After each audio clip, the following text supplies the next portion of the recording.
Hi hi hello CBE super கிச்சன்லேருந்து நான் உங்கள் இன்றைக்கி நம்ம என்ன பார்க்க போகிறோன்னா செட்டிநாடு கத்திரிக்காய் எண்ணெய் கத்திரிக்காய் குழம்பு தான் பார்க்க போகிறோம். அதுக்கு தேவையான பொருள் வாங்க பார்க்கலாம். ஒரு லெமன் சைஸ் புளி இந்த மாதிரி கரைச்சி எடுத்துக்கோங்க. பூண்டு, சின்ன வெங்காயம் சிறிது கொஞ்சம், ஒரு மீடியம் சைஸ் பெரிய வெங்காயம் 1, 4 பச்சை மிளகாய், 2 தக்காளி, மிளகாய்த்தூள், மல்லித்தூள், மஞ்சத்தூள், உப்பு, கத்திரிக்காய், நல்லெண்ணெய், தேங்காய். வாங்க எப்படி செய்யலான்றது வீடியோக்குள்ளே போய் பார்க்கலாம். பாருங்கள், ஒரு பாத்திரம் வச்சுக்கிறோம். அதில் வந்துட்டு தேவையான அளவு எண்ணெய் ஊற்றிக்கணும். எண்ணெய் கத்திரிக்காய்க்கு நம்ம ஃபஸ்ட்டு பார்த்திங்கன்னா இந்த எண்ணெயில் நம்ம கத்திரிக்காய் வதக்கி எடுக்க போகிறோம்.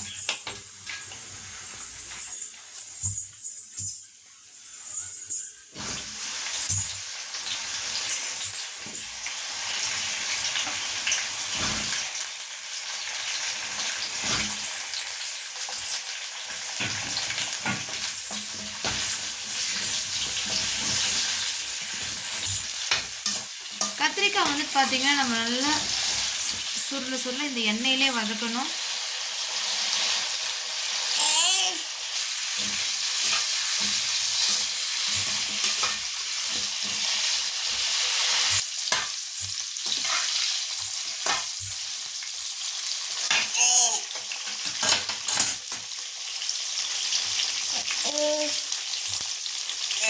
உப்பு லைட்டாக சேர்த்துக்கணும்,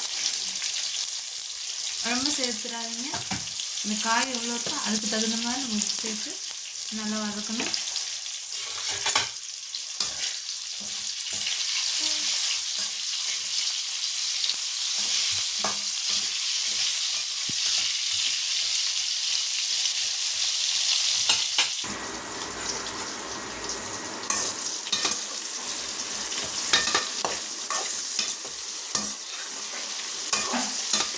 நல்லா இந்த அளவுக்கு பார்த்தீங்கன்னா நம்ம இன்னும் நல்லா வதங்கணும். இந்த ஸ்டேஜில் இருக்கிற இன்னும் நல்லா சுருள நம்ம வதக்கி எடுத்துக்கணும். பாருங்கள், ஒவ்வொரு ஸ்டேஜ்லேயும் பாருங்கள் கத்திரிக்காய் அந்த அளவுக்கு வெந்துக்கிட்டே இருக்குதுன்னு. ஒரு 3/4 பங்கு வேகணும், அந்த மாதிரி நம்ம வதக்கி எடுத்துக்கணும்.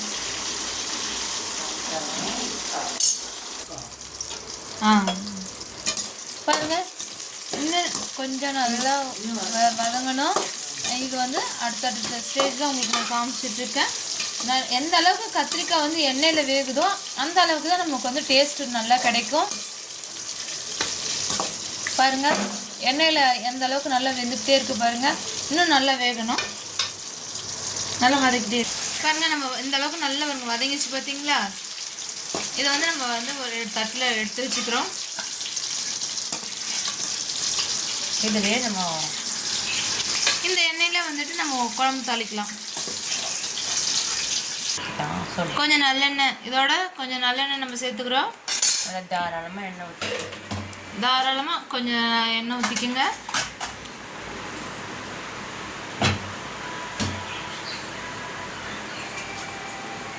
பாருங்க, எண்ணெய் சூடேறிடுச்சு. கொஞ்சமாக கடுகு,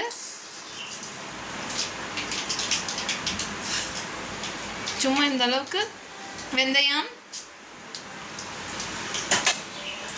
இதை கொஞ்சம் நல்லா வடிக்கட்டும். இது இப்போ கடுகு வெந்தயம் பொரிஞ்சதும் ஒரு கைப்பிடி, அதாவது ஒரு கைப்பிடி இல்லை, அந்த ஒரு கொத்துன்னு சொல்லுவாங்க பார்த்தீங்களா, அந்த இது ஒரு கருவேப்பிலை, சின்ன வெங்காயம் இப்போ ஆட் பண்ணிக்கிறோம். அப்புறம் பெரிய வெங்காயம்.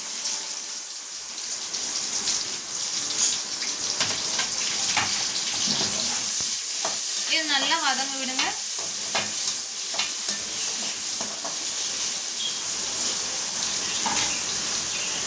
நல்லா செவக்க வதக்க விடுங்க. தக்காளி பார்த்தீங்கன்னா மீடியம் சைஸ் தக்காளி இந்த புளி தண்ணியோடு நம்ம கரைச்சி எடுத்துக்கிறோம்.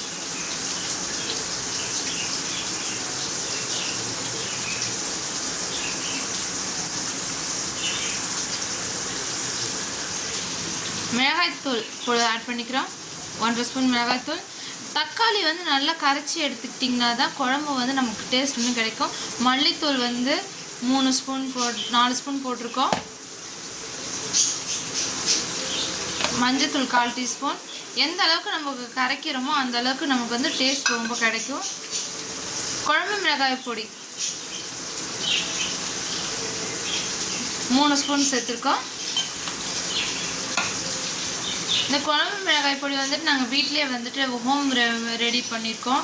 அது வந்துட்டு ஒரு நாள் உங்களுக்கு வீடியோ போடுறேன். ஹோம் ரெடிமேட் தான் நமக்கு வந்துட்டு பெஸ்ட்டு. அதனால் வந்துட்டு உங்களுக்கு நான் கண்டிப்பாக ஒரு நாள் வீடியோ போடுறேன். இப்போ வந்துட்டு நம்ம தேவையான அளவு உப்பு போடுறோம்.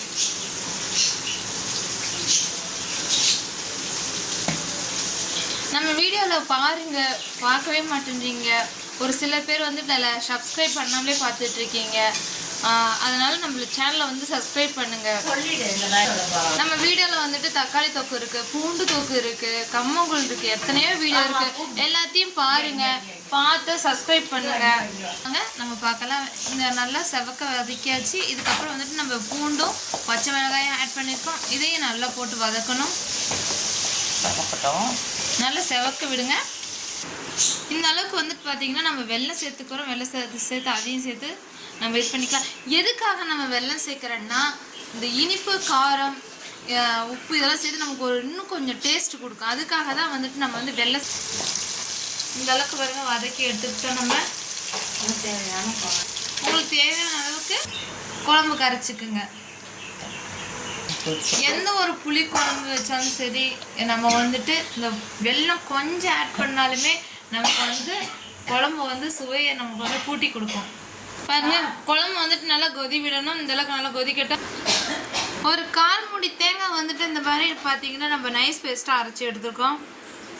இதை வந்துட்டு குழம்பு நல்லா கொதித்த பிறகு நம்ம இது வந்து ஆட் பண்ணிக்கிறோம். அதாவது பச்சை வாசம் போகணும், அந்தளவுக்கு கொதிக்க விடணும். அதுக்கப்புறம் தான் நம்ம இந்த தேங்காவை ஆட் பண்ண போகிறோம். இந்த மாதிரி இருந்தால் நல்லா இன்னும் கொதிக்க விடணும். கொதிக்க விட்டுட்டே இருக்கணும். செகண்ட் ஸ்டேஜ் வந்து நாங்கள் கொதிக்க விடுறோம். எண்ணெய் நல்லா பிரிஞ்சு வரணும்.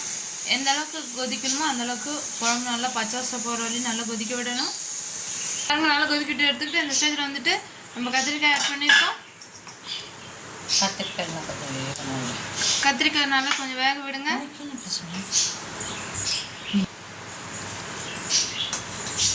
இந்த ஸ்டேஜில் உப்பு காரமும் பார்த்துக்குங்க. தேவைன்னா ஆட் பண்ணிக்கோங்க. எங்களுக்கு உப்பு காரம் கரெக்டாக இருக்குது. பாருங்க, கத்திரிக்காய் வந்து நல்லா வெந்துருச்சு. பாருங்க, வெந்து தெரிகிறது. ஆனால் வெந்துருச்சு. இந்த ஸ்டேஜ் வந்து நம்ம வந்து அரைச்சி வச்சுக்க தேங்காய் ஆட் பண்ணிக்க போகிறோம்.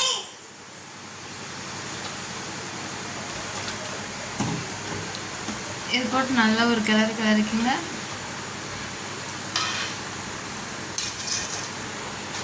இது வந்துட்டு பார்த்தீங்கன்னா நம்ம ஒரு கொதிக்க விட போகிறோம். நல்லா ஒரு கொதிக்கட்டும். பாருங்கள், இந்த அளவுக்கு நம்ம கொதிக்க விட்டு எடுத்துக்கணும். இப்போ நமக்கு எண்ணெய் கத்திரிக்காய் குழம்பு ரெடி. வாங்க சாப்பிடலாம். நம்ம சேனலில் பாருங்கள், லைக் பண்ணுங்கள், ஷேர் பண்ணுங்கள், கமெண்ட் பண்ணுங்கள், சப்ஸ்கிரைப் பண்ணுங்கள், கூடவே பெல் பட்டன் அழுத்துங்க. மீண்டும் ஒரு முறை நம்ம சேனலை பாருங்கள், லைக் பண்ணுங்கள், ஷேர் பண்ணுங்கள், கமெண்ட் பண்ணுங்கள், சப்ஸ்கிரைப் பண்ணுங்கள், கூடவே பெல் பட்டன் அழுத்துங்க. இதுக்கு தொட்டுக்கு நம்ம என்ன பண்ணுறோம்னா முட்டை ஆம்லேட் பண்ணி வச்சு சாப்பிட போகிறோம். வத்தல் பொரிச்சு சாப்பிட்டாலும் நல்லாயிருக்கும். ஒரு முறை செஞ்சு பாருங்கள். நெக்ஸ்ட் வீடியோவில் பார்க்கலாம். பாய்.